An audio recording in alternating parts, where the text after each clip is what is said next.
Évangile de Jésus-Christ selon saint Marc. En ce temps-là, aussitôt sortis de la synagogue de Capharnaüm, Jésus et ses disciples allèrent, avec Jacques et Jean, dans la maison de Simon et d'André. Or, la belle-mère de Simon était au lit. Elle avait de la fièvre. Aussitôt, on parla à Jésus de la malade. Jésus s'approcha, la saisit par la main et la fit lever. La fièvre la quitta, et elle les servait. Le soir venu, après le coucher du soleil, on lui amenait tous ceux qui étaient atteints d'un mal ou possédés par des démons.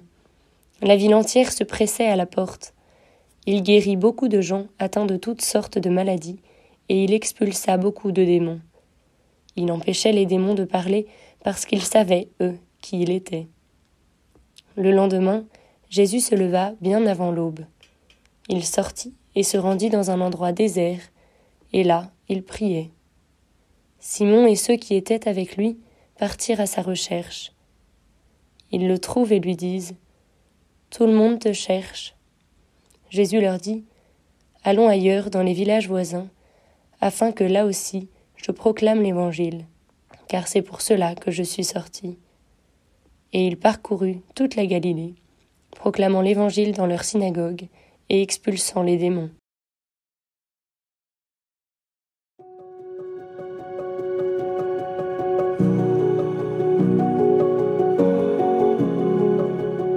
Il y a dans les débuts de l'évangile de Marc plusieurs scènes très étonnantes.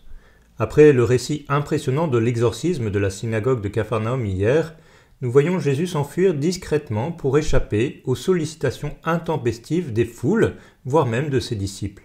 Tout le monde te recherche. Jésus pourtant ne veut pas se laisser piéger.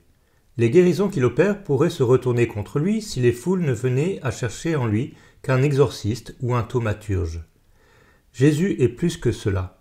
Il s'agit bien de prendre conscience que nous ne pourrons jamais enfermer Jésus dans notre petite compréhension. Suivre Jésus, c'est accepter de toujours se laisser surprendre, reconnaître que ce que nous avons compris de lui n'est toujours que provisoire. Suivre Jésus, c'est accepter de ne pas rester bien au chaud à Capharnaüm pour s'engager sur des chemins toujours inconnus.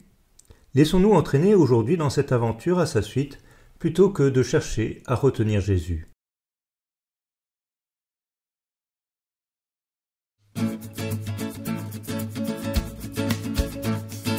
Par toi, Seigneur Jésus, tout fut créé. Les cieux sans fin proclament ta beauté. Tu as revêtu notre humanité. Tu nous as donné ta vie. Oui, tu es Dieu avec nous.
Au-dessus de tout, afin que tout genou plie devant toi, que toute langue proclame ton nom.